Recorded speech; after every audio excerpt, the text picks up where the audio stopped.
Guys, what's going on, and welcome back to the channel. So as you can see right here, I have some grill grates. If you don't know what these are, these things have been out for years and years. I just finally broke down and got these things.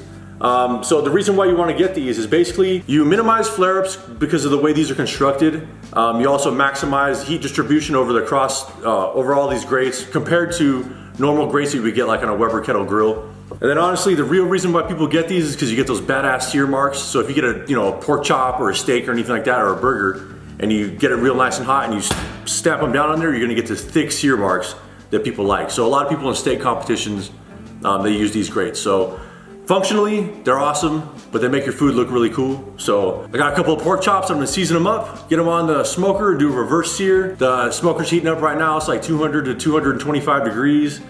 Let's get things going. Check it out, guys. Here we go. Got a couple of nice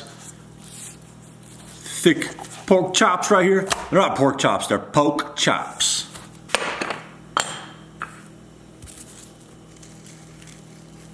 So put a good amount of salt because these are pretty thick.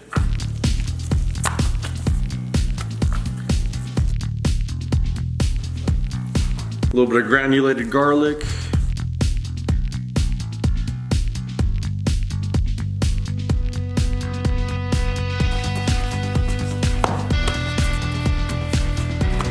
I was gonna use cracked black pepper, but I'm pretty much out of peppercorns. So I'm gonna put a light amount of this coarse ground black pepper right here.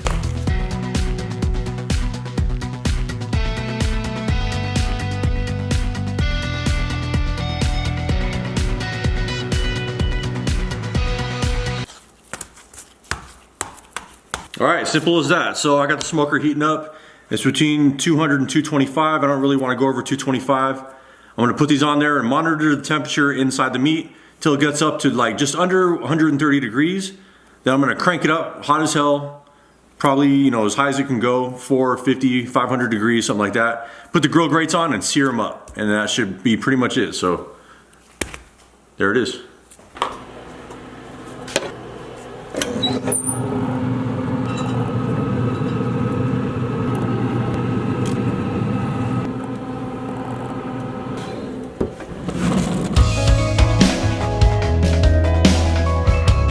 All right, guys, my temperature probe is acting crazy. It says 121, but I just checked it with my thermopen, and they're reading like 129, 130. So I'm gonna take these off, crank up the heat, and then we're gonna sear them up.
All right, while those chops are resting, I'm gonna do a fast and easy little side thing.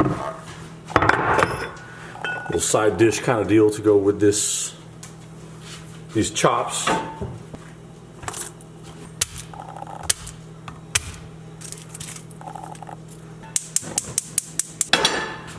few cloves of garlic.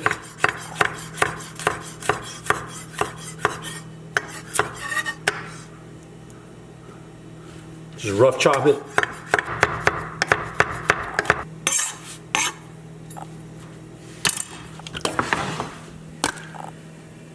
A little olive oil in the pan. Handful of washed cherry tomatoes.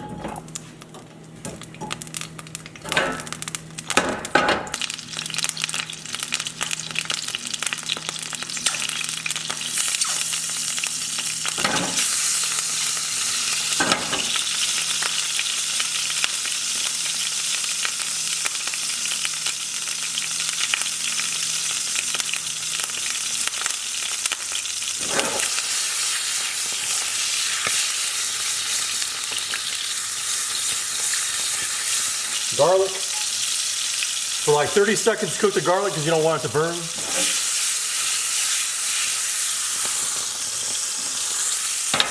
Handful of spinach.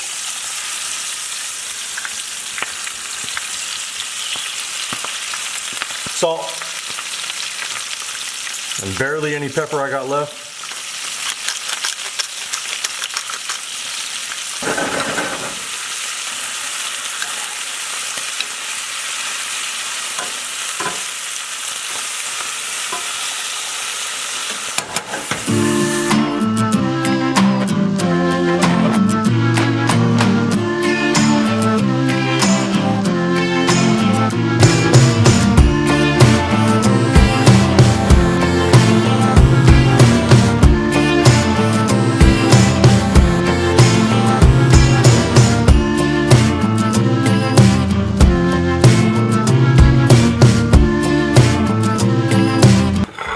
So there you go, guys, a big old reverse seared pork chop.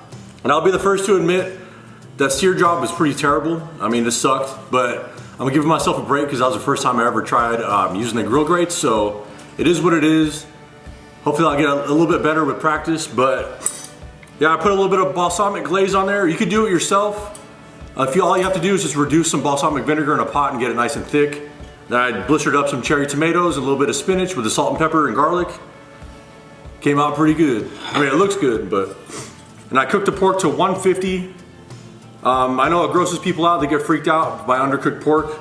I mean, it's not undercooked. If you go to any decent restaurant, they're probably gonna tell you, they're gonna recommend it medium, but you gotta do it how you like it, I guess, but... I don't know if you can see that. But it's juicy. Bomb. But that's it, guys.